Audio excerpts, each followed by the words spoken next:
So mo din itong given karon no, y is equal to tan x sin x. So ang kani siya nga function is nag-involve ni og trigonometric function.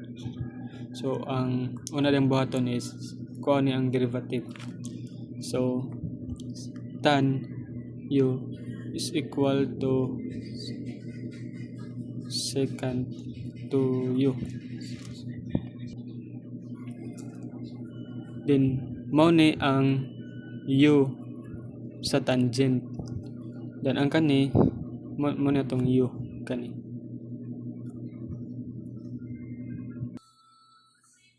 So ang sundan na is nakuha man na to ang unang derivative sa tangent. So mao ni siya y prime is equal to ang derivative ani kay kani secant to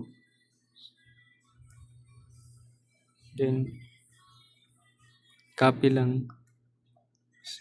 Then ang sunod ana kay ang atong gikuha nga derivative yan kani pa mang una wala pa man ni siya.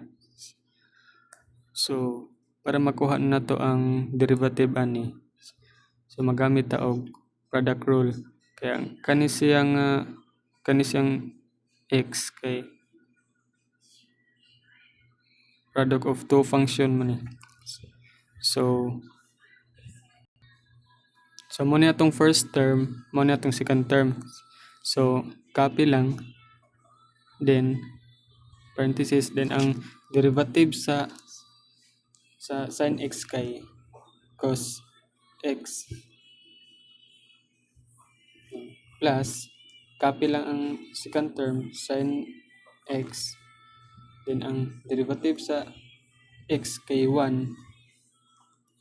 So mo na siya ang derivative na to sa kani.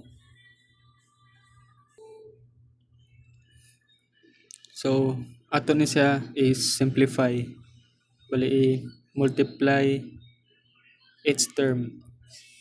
So y prime is equal to secant to copy lang ni x sin x, then x times cos x is equal to x cos x